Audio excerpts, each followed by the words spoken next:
The crisis of single women in China. INCHINA. Let's say you decide to go for a stroll to the market. On the other hand, rather than seeing fruits or veggies, you'd find a market full of single ladies who are hunting for a companion all the more desperately. Millions of people all around China are currently experiencing this reality at this very moment. These individuals are referred to as the leftover women. Why are women in China being left over? According to common usage, the term leftover women refers to women who are single and over the age of 27 and have not yet tied the knot. On the other hand, as you undoubtedly already know, this is a pejorative term. It is important to pay attention to the terminology that is used in China for both single men and women. A woman who is past the age of 30 and is single is referred to as a shengnu, which is a Mandarin term that translates to leftover woman. In Cantonese, you are referred to as lo chou, which is a term that may be translated as orange at the bottom of the basket, sugarcane that didn't get sold, and the thing that was used for filling the gap of the stove. The term dao fu shuai, which translates to diamond bachelor, is used to refer to a man who is over the age of 30 and is not in a relationship. Cantonese people refer to you as sun poon, which translates to quality real estate. In China, however, why is it considered such a difficulty to be an orange that is at the bottom of the basket? And what are the reasons that people have gone to such an extent to find a partner? The societal forces and the reality of living in China need to be uncovered for us to find out this information. Dating in China, finding your roots. The unmarried policy that China has in place was implemented in 1979. It was an extreme measure that was implemented to restrict the increase of the population. The policy was terminated in 2016, and it was succeeded by the policy that allowed for 2 children. This policy was later revised to allow for 3 children, which is the policy that is now in effect. There are around 104.7 males for every 100 females, which is a strong indication that the original policy is still having an effect in the present day. Another thing that needs to be brought up is the fact that in China, there is a significant preference for boys. To put it another way, boys are regarded as the most valuable possession in China. They are the ones who carry the family name forward. They are the ones who are historically considered the inheritors of riches, and most significantly, it is believed that they are the sturdy pillars who will take care of their parents when they are old. There is a way of thinking that has its origins in centuries of tradition, and it persists even in our contemporary times. However, hold on a second, there are more males than females, isn't that correct? So, what exactly is the issue? To put that into perspective, this is not a numbers game like Tinder. According to Chinese culture, younger brides, especially those in their early 20s, are more desirable than older brides. When they are in their late 20s and beyond, women who have not yet tied the knot frequently have a tough time finding relationships. There is no shame in admitting that Chinese men have a preference for younger women, and a significant number of them would rather opt to remain single than date an older lady. At this very moment, the reality of matchmaking in China is undergoing a significant transformation.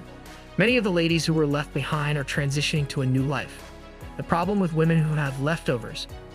There is no denying the fact that the culture of China is entirely dissimilar to that of the Western world. As China and the United States continue their conflict over technology, there is a significant disparity in the information that the general people are exposed to.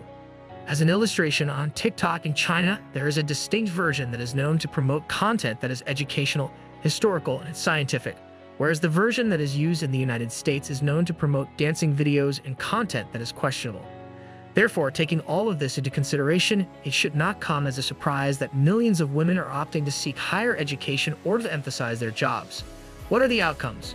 Many people are getting married considerably later in life, or they are even deciding not to get married at all.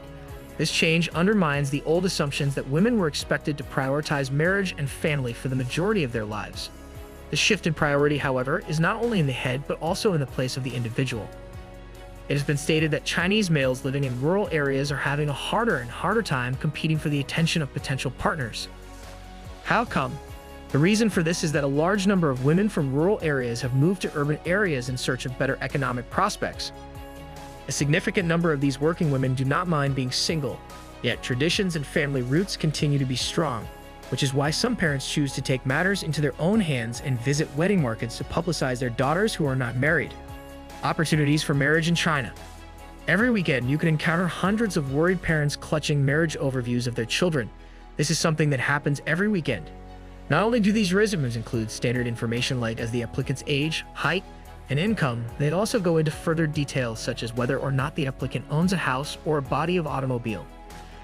If you are a single person who owns your own home and vehicle, then you, my friend, are sure to be a very attractive prospect. Now, this may come off as a little unusual, but what puts an extra cherry on top is the fact that many of the daughters who are being promoted are entirely ignorant that their information is displayed in the park or market for everyone to see. There are a significant number of sons who are also being advertised by their parents, so this is not limited to simply daughters. For a moment, try to see yourself in your younger years. There you are, a pleasant and content single Pringle, and then all of a sudden, your parents begin searching for a potential companion for you by going around to different marketplaces. On the other hand, these markets are well established in their customs. In addition, they shed light on the enormous pressure that society exerts on individuals to get married and the lengths that parents would go to guarantee that their children are not abandoned. There is a flourishing dating industry in China. However, the size of the dating market in China is something that a lot of people are unaware of. There is a significant amount of money to be made in this enormous market. A great number of well-known firms have been known to commit any means necessary to acquire a portion of the market. Apple, for instance, has been known to provide the Chinese government with information regarding its users over the past. It's interesting to note that the dating and wedding sector in China is doing quite well. The annual revenue that it generates is believed to be greater than $300 million. As a result of this, several sociologists have concluded that the matchmaking and dating industry may have been responsible for the creation of the leftover women label to maximize earnings by playing on the worries of single women and parents.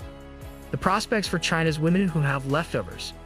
Even though it is difficult to forecast the future, an article published in The Conversation suggests that the 7 million unmarried women in metropolitan China, or between the ages of 25 and 34, are among the most significant contributors to the expansion of the country. Approximately 41% of China's gross domestic product is currently contributed by women, making it the country with the highest proportion of women in it. There is a suggestion in another piece that China's tendency to have leftovers will continue for many years to come.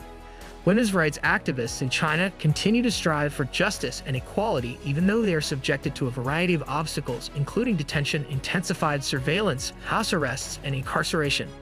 You are going to be astonished by what we discovered in our most recent video, so if you thought this video to be fascinating, you should like and subscribe our YouTube channel for more updates.